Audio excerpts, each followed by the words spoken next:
This portion of the GM Cup at Seafair is brought to you by Car Toys. Shopping for car stereos and wireless phones is easy when you go to Car Toys. Call 1-888-CAR Toys. As all these folks prepare for the final here at the General Motors Cup at Seafair, they're wondering, will they see a repeat winner? Will they see a new winner on the hydro circuit this year? Remember, 4 races to date, 4 different winners. It has been quite an exciting season so far. Mike Fitzsimmons takes a look back. The 2001 Unlimited season began just like the 2000 season ended. All Bud, all the time. Dave Villwock raced around the Ohio River in Evansville, Indiana like he owned the place. And in fact, you might say he does. Villwock has won 7 straight Thunder on the Ohio races. Mike Hansen and his Jones Racing team made an impressive season start, qualifying fastest and finishing second. Hansen wasn't as lucky in Madison, Indiana. Race number 2, the first heat. After again qualifying first, Hansen suffered massive damage to the right side of his unlimited hydroplane and was done for the day.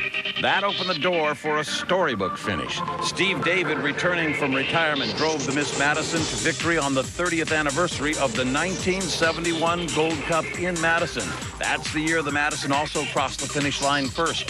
Greg Hopp and Zenetics 1 finished second, and Jimmy King in the Lumar crossed in third. Now it's on to Detroit, the 2001 Gold Cup on the Detroit River. Mike Hansen and Jones Racing, dubbed Tubby's Grilled Subs, stunned the entire boating world, capturing the most prestigious event on water. Hansen's crew spent countless hours repairing the boat from the Madison accident. Zenetics 1 with Greg Hopp finished second. Steve David and his Miss Madison turned Oh Boy Oberto finished third. Then last weekend in Tri-Cities, surely the biggest surprise of all. The Columbia Cup final saw the favorite Miss Bud forced to the outside in lane number 6. And that was all the green Zenetics boats needed. Terry Troxel in Zenetics 2 powered his boat to victory. Troxel's first ever win in an unlimited hydro.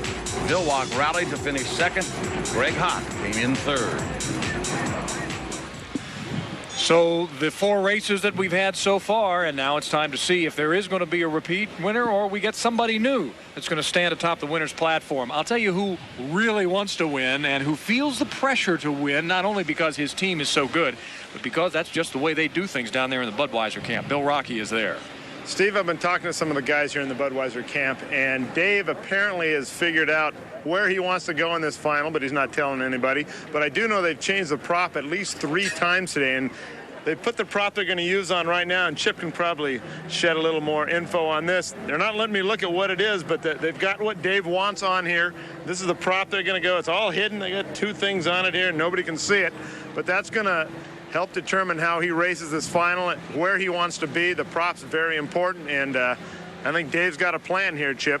Well, you know, Bill, I think it's okay if you look at the propeller. You know, I don't think that's meant for you personally. Is it such a big secret what prop is on there? You know, it's funny. They do that, but it's more psychological because looking at a propeller, you can't see a ½ an inch of pitch. You can't see a ¼ inch of diameter. So I've never thought much of it. Well, this is the time now that if you are intense, if you are really focused on what you have to do, this is when you as a driver, and as Chip mentioned before, you kind of go in the truck, you get with your own thoughts, you picture what you're going to do out there. In fact, when these drivers head out to the race course, what are they thinking? What goes on in that boat? Here's Miss Budweiser's Dave Villwock to give us a sneak peek. When they get ready to go to the work, the crew's really prepared the boat. The air's in the bottle, the engine's ready to go. The propeller we're going to race is on the boat. The skid fin we decided to race is on the boat. Everything's done, and our destiny is determined. The only thing that's left to chance is what job the driver does.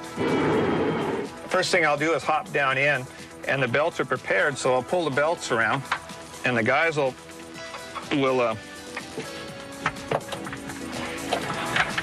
clip a 5-point harness around me and over my shoulders and belt me in and tighten me up real tight. Next thing they'll do is go down and clip up the steering wheel,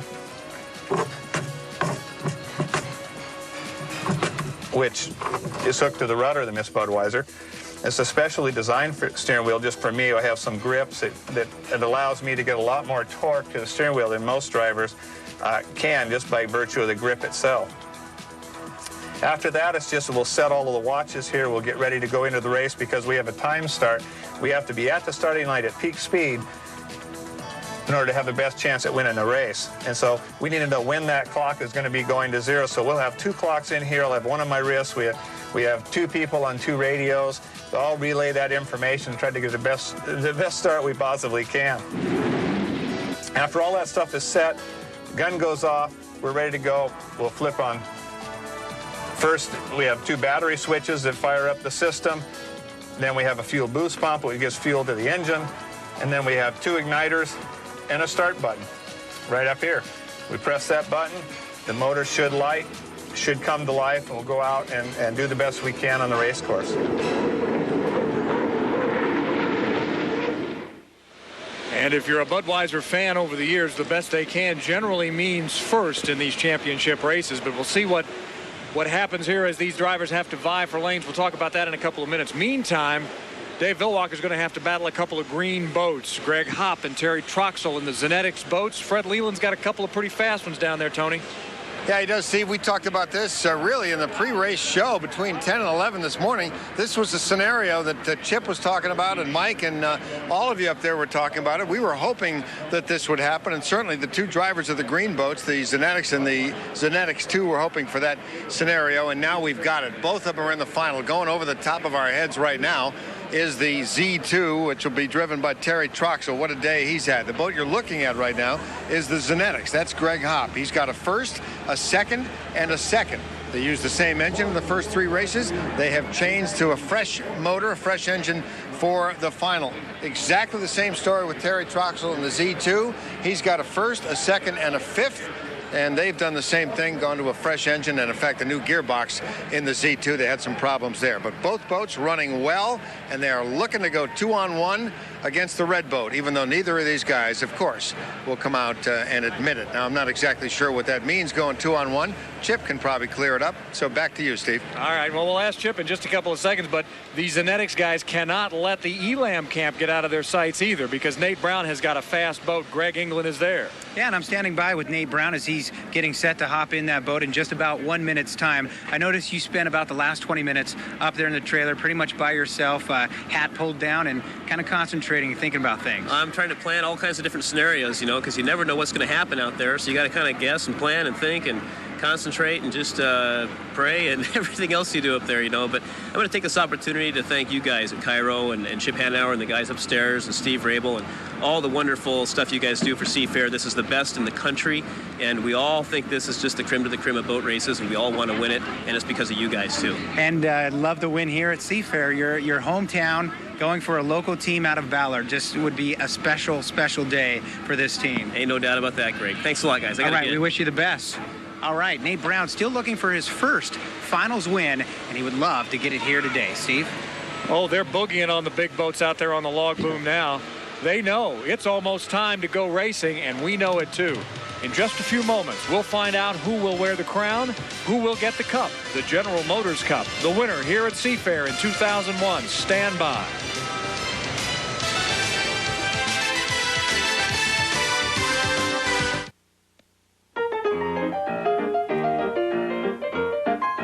It has been more than 100 years since man first raced a boat with anything more than wind and brawn behind him. Oh, how we've come such a long way since then. Today's turbine-powered hydroplanes will reach straightaway speeds of more than 200 miles an hour. They are rocket ships on water, barely skimming the surface, constantly straining to find that extra burst of speed to defeat their foe. Today, man and machine will again test their skills. The venue, a watery amphitheater known as one of the most exciting and most dangerous race courses anywhere. Seattle's Lake Washington has a history for ruining a driver's day. Elam on the outside looks like it's going to pull him through, Scott. Oh, we had a flip. The first curve, the first turn of the first heat of the first boat race of the century here in Seattle, and we have a boat airborne and over. Only once in the past 10 years has Seattle been accident-free. The number of flips, crashes, and blowovers speak for themselves. The drivers know the odds. They're ready for battle. I'm sure we try harder at home. We'd like to think we don't. We'd like to think we try hard everywhere we go, but, you know, we certainly throw everything we have at it in the truck at this race. This is probably the most competitive race because for most of the teams, this is home.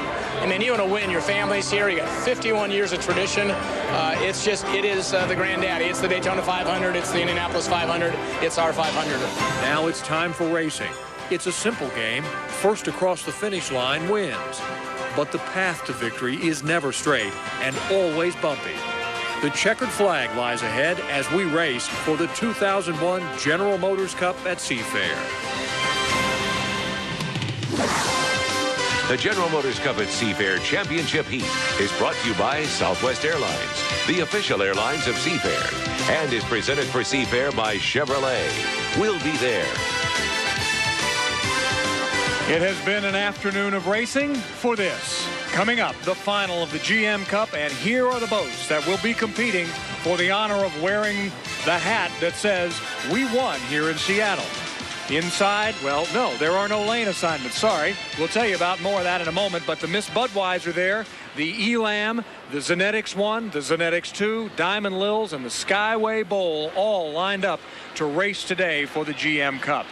We're about 7.5 minutes away. The finger piers and all the rest loaded with excitement as folks out on the pier and out on the boats are watching. First to the Miss Budweiser, Mike Fitzsimmons. Dave Villwock does have the speed to win. We know that. He does have the speed, but he also knows that everybody's gunning for him, and this is one final heat when just about everybody could take him down with a little bit of luck. And so the Miss Budweiser is definitely in the crosshairs. Dave knows that. He's going to have to drive a perfect race and avoid trouble. He hasn't always done that this year. The Elam boat, Sven Ulstrom is the owner of this boat, and he has been in boat racing. His family has for a long, long time. Nate Brown is at the controls, but if there was a sentimental favorite out here, Chip, I'd have to think Sven Ulstrom would just dearly love to win this. He's also got a tremendously fast boat. If the Budweiser is the fastest boat, this certainly is the second fastest. Nate really wants to make amends for the huge mistake he made in Tri-Cities. Winning Seattle would undo that very nicely. Greg England is down there in the camp. Greg? Yeah, we just spoke with Nate Brown. He said some of those very exact things. He said he knows he has a very fast boat, a brand new boat, and he's hoping to show that at the start. He says the inside lane is everything, and we know in this type of final, of course, that's true. So he's going to try and hit that start just perfect and get to that inside lane. Of course, that's everybody's thought. They want the inside lane, including this guy, Greg Hobb, and you can see it's been a good day for him. A first and 2 seconds in the Zenetics 1, Mike. Greg Hobb certainly capable of making it happen here. If he and Terry Troxel are going to team drive, they got to figure out how to handle both the Bud and the Elam. Remember, last week they were able to do that because they were pre-assigned lanes. This week, they got to keep hunting for them. Tony, this has got to be a great deal of excitement. 2 Zenetics boats in here. They're going to work together, we assume. Well, you certainly would think so. Terry Troxel, a guy with tremendous experience, years of experience driving the smaller boats. Of course, won last week in the Tri-Cities. Does that mean that this is Greg Hobb's week? If there is a 2-on-1 against the Bud, is Greg Hobb the designated winner before this starts? I don't think it's that well planned. We'll see what happens. But one of the green boats will be in it, maybe both.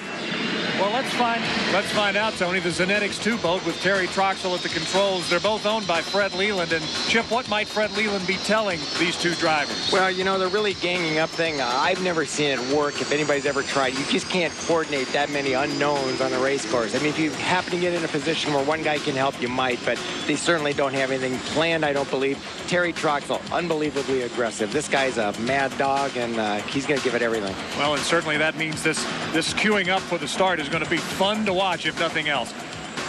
Mark Webber is in the Diamond Lils, and Mark has a first in that Heat 3A. We saw him get up and go like we hadn't seen earlier today. Let me tell you something. That grin he showed us after that Heat victory tells me that they've got something under the bonnet that they haven't been talking about. They may have been crying the blues like the Budweiser team, but they definitely have got some combination together. I think an ace high straight up the sleeve might be the case. Look for him to start in about lane 3, perhaps lane 4. While you're talking about card playing, let's go to the casino with the Skyway Park Bowl and Casino. And Mike Hansen, even though he's got a couple of seconds today, cannot be thrilled with the way things have worked out for him, especially considering he's the Gold Cup champion. Since he's won the Gold Cup, things have just fallen apart. But, you know, winning the Gold Cup and then winning in Seattle, that's the double crown, so to speak. I did it once, and it was wonderful. You'd like Mike to experience that, too. Now, remember, these lanes are not assigned. These guys are going to have to fight for them, and Mike is good at doing that. He is a terrific driver. He's got his boat down in Needham Claws where he works on it. He lives in Bonnie Lake. That's Mike Hansen. And finally, the trailer. And Scotty Pierce was saying just a few moments ago, now he's going to go throw himself on the mercy of the court. Yeah, tough order for Scott Pierce. He's going to, as he said, figure out how to pick them off one by one, but he's got to wait for mistakes to be made up ahead of him. And I'll tell you what, with this fleet, not going to be a whole lot of them. Mike, thanks. You know, the Budweiser camp there, you see the Budweiser boat, I believe, is circling around the course now. There he is, trying to get in position. Still a fair amount of time, so they don't have to give their strategy away yet, but pretty much everybody knows the strategy. Let's go down to Bill Rocky in the Bud pits. What are they talking about, Bill? Steve, I think they really think that absolutely everybody's against him. Everybody making the rules, the rest of the field. I know Dave thinks that what happened last week might happen again, that Zenetics may try to push him out and let one of the other ones win. He's got something to prove here. I think that's how Dave's looking at this final heat. He wants to prove that despite all this rule changes and everything else, that he can beat everybody.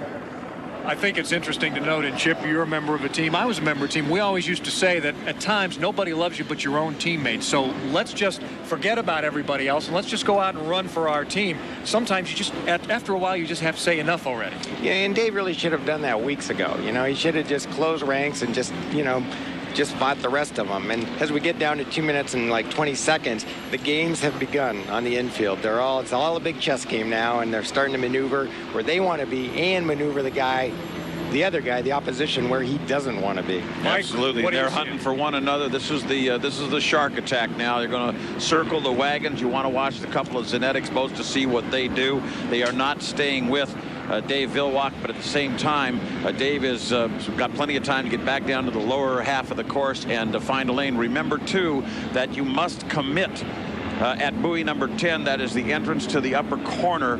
The buoy off the entrance to the upper corner. Once you commit to that, that's it. Your lane is set. Once you go past that, you cannot make a lane change. So the decision has to be made in the backstretch, and it may very well be that Terry Troxel is thinking about that decision. But keep in mind, too, you cannot fall off plane, and those officials are going to watch these guys very carefully. They're not going to let you go real slow up to the corner. Still plenty of time to fool around out there. Everybody will probably circle the course or through the infield maybe one more time, and then they would like to be at about 40 seconds or so down in the lower half of the race course. And when they are down there, of course, then they start to jockey for positions. Now, Dave Villwock in the Miss Budweiser is going to stay down in the lower half of the race course now, and he's on creep at this point as he goes up the back chute, but he'd be way too early if he was going to try to take a little lane one at this point. He is, although it appears that he is going to make that commitment going up on the north end right at the moment. He may have to circle back one more time if his timing is off. Here comes Nate now on the inside of him. And Nate is way early, too, at 44 seconds if he comes up on speed.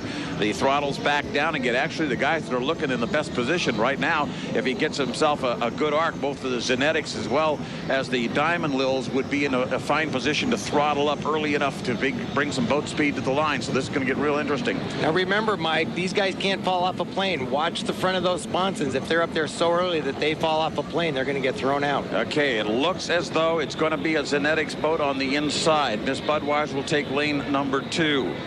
And it looks as though also Bud is going to be in 3.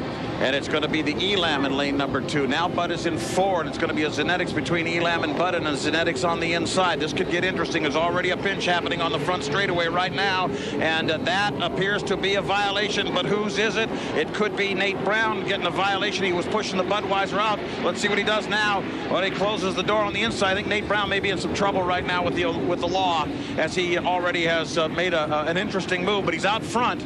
Now let's see whether or not he can hold it there. This is a 5-lap affair, by the way, ladies and gentlemen, not a 3-lapper, so some endurance is going to come into play, Chip. Mike, I don't know. Was that Nate moving out, or was that Dave scrunching everybody up there?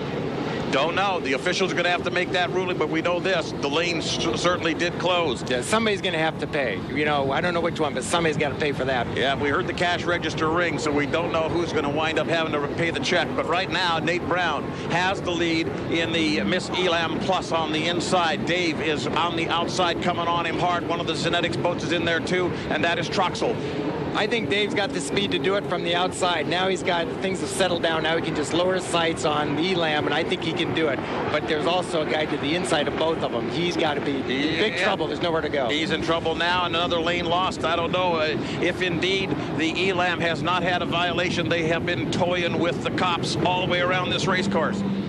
You know, how soon do you think we'll know, Mike, whether there's been a call, and if there has been a call, who's going to be on? Well, I think we'll know as quickly as possible. I'm going to send Tony up to check that right now to be sure that there was or was not a call, but the Elam continues to physically lead. But I got to tell you, that lead is shaky on a couple of grounds. Number one, that Miss Budweiser is really bearing down on him. Number two, he may already be in trouble with the officials. We'll have to wait and see. The Budweiser's in second place. We come down at the end of lap number 2, physically on the lead right now, and unofficially your leader. It is the Elam Plus. Whoa, takes a bad pounding on a big hole right there at the front straightaway. It comes down into the lower corner.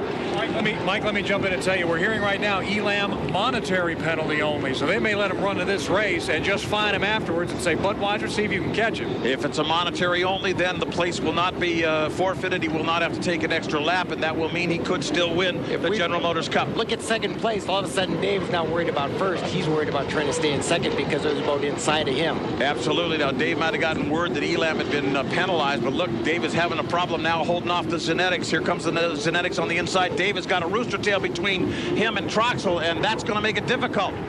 Yeah, he's going to be pinched in because he's going to have to run in Elam's water, and Dave's got clear water in front of him. He does indeed. Elam comes across the line, the boat getting real loose and real high, but look at this drag race for second place, and that is not Troxel, that is Greg Hopp in second place, and Zenetics won. Troxel's further back, and Budweiser in third position now, and falling back.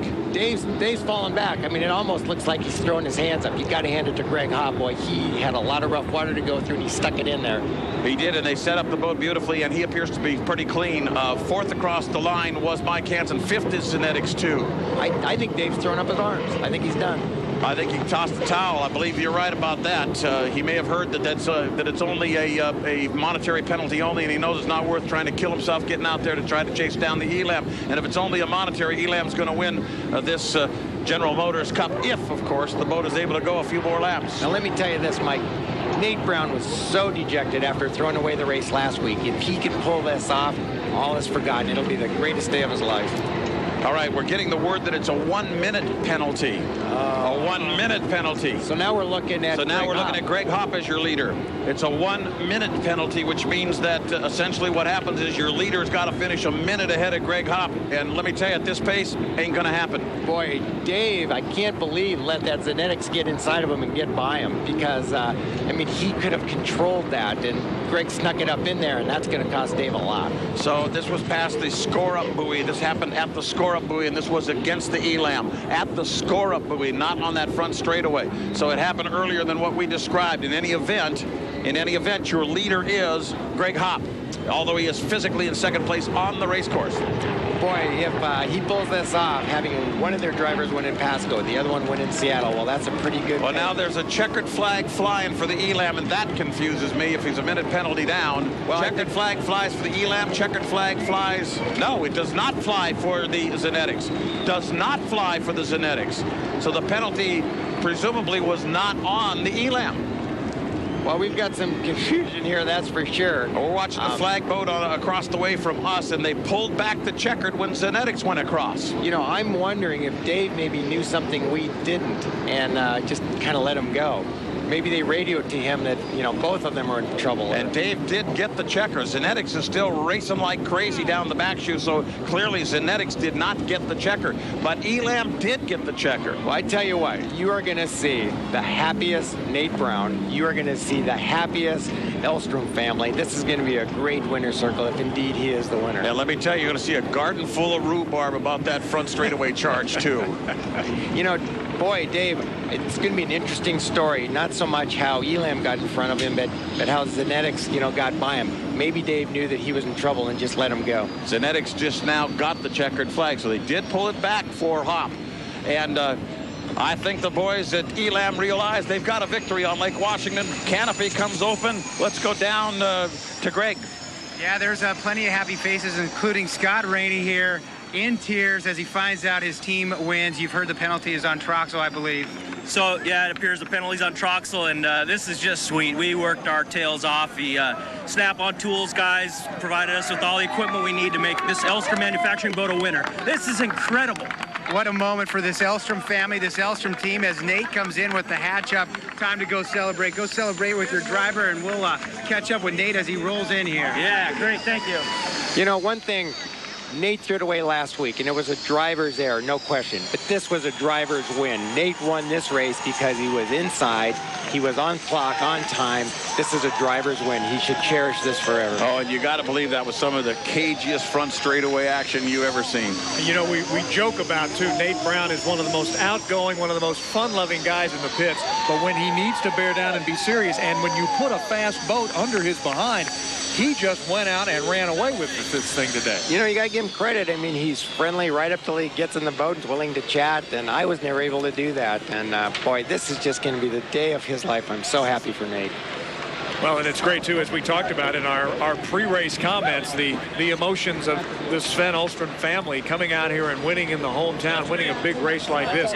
Again, we'll show you the unofficial results in a couple of moments. Budweiser lying back there and will pick up unofficially second place. It'd be interesting to get a shot of the Budweiser dock, too, because they don't take the second place stuff lightly, and a lot of disappointment there. Dave just kind of looks like, you know, I went out there and I did what I could, but it's kind of that sense of we just didn't have what other guys had today, and I don't know if you would agree with that as a driver. No, I think that's totally wrong. Dave was outside of Nate. He was behind Nate at the start line. He got outdriven by Nate Brown.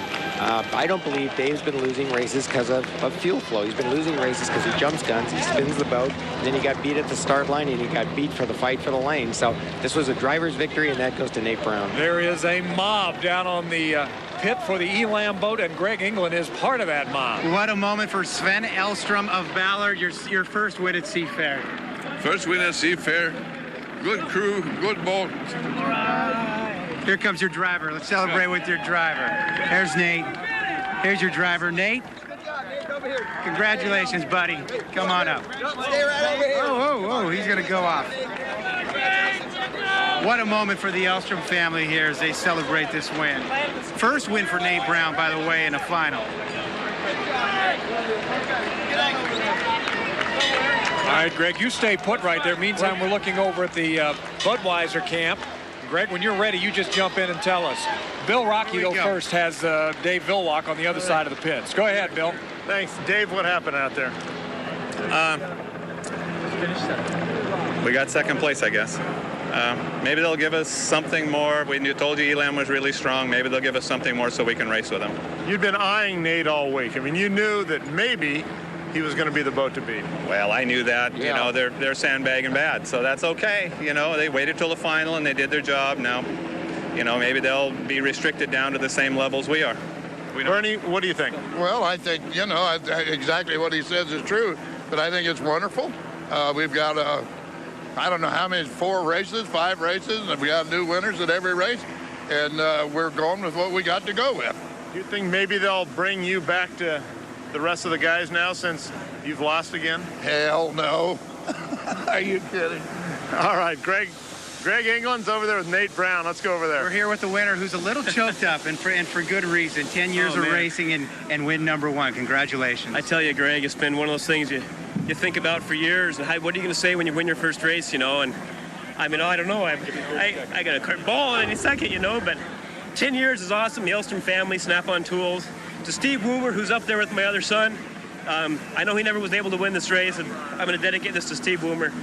And it's just an awesome time. If I can put my glasses on here so I can see who you are. Oh, Greg, I thought you were Tony. You're on the phone. I told you. Told you I won.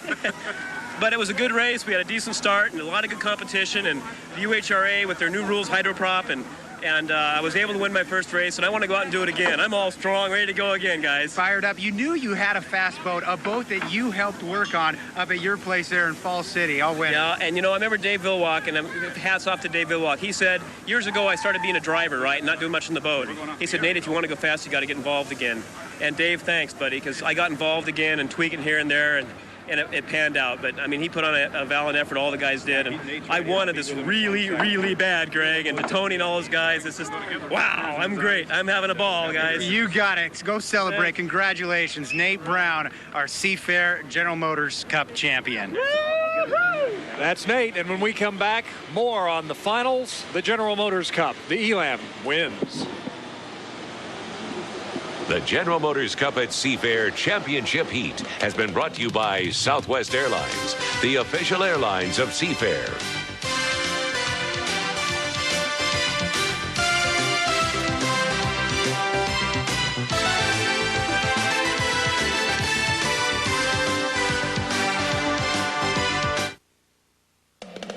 This portion of the GM Cup at Seafair is brought to you by GMC Trucks. We are professional grade. Well, there's your winner, the Elam Plus, the unofficial winner. Let's take a look at the unofficial results right now as we have them from the championship heat of the General Motors Cup at Seafair, with Elam and Nate Brown at the controls. Gets the victory here today unofficially, followed by the Miss Budweiser, and you can't see it, we can. Bernie Little's bus is already pulling out. He's not a happy camper. This is great. This is amazing. Mike Hansen in the Skyway Park Bowl was third. Zenetics 1 with Greg Hopp. Zenetics 2 with Terry Troxel in fourth and fifth. Diamond Lills, that's Mark Weber at the helm, was sixth, and the Skyway Bowl make that fifth. Skyway Bowl was in there, as well as the Trent West Scotty Pierce. But I don't think there's any doubt when you look at this picture who truly and honestly believes they won this race, and that is Elam and Nate Brown. He's got the hatch up, and he's just about ready to climb out of the boat. And I believe it, too. I mean, he won. He earned this. He did indeed. You were absolutely right, though, Chip. That was a driver's victory, and that was some of the best driving you'll see. As I say, some of the best stuff is right on the line, right on the edge, knowing exactly what your boat can do and exactly where you must be and what the rules allow and what the rules do not. And, I mean, he was close to the line several different times there, but then at the same time, the stakes were very, very high. And, of course, if he'd have gone over it, you know those officials would have been right on his case. More reaction. 5 winners in 5 races. The General Motors Cup is history. We'll be back.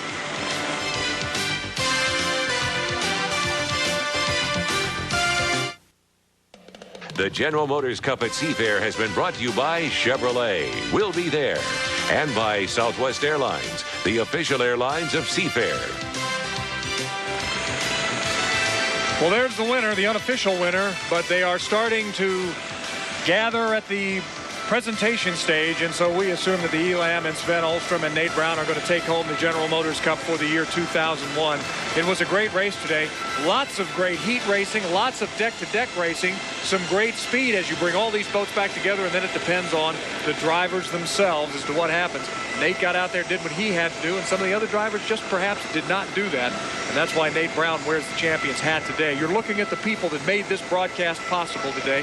Thanks so much to our guys in the pits, Tony Ventrella and Greg England and Bill Rocky.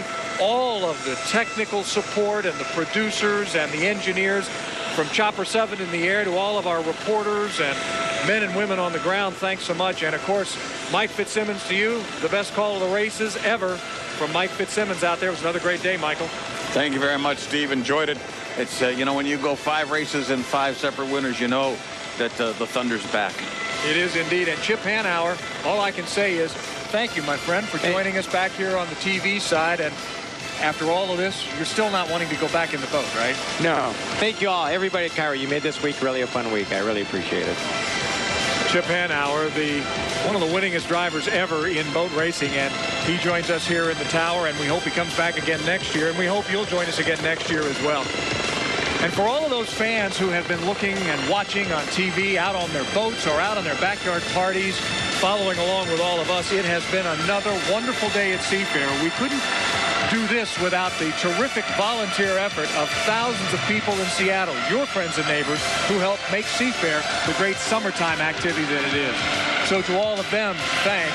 We've had great parades. We've had great civic response, and we've had terrific boat racing here. A wonderful air show as well from the Blue Angels. For all of us here with KIRO 7, it has been another great day. Thank you for joining us.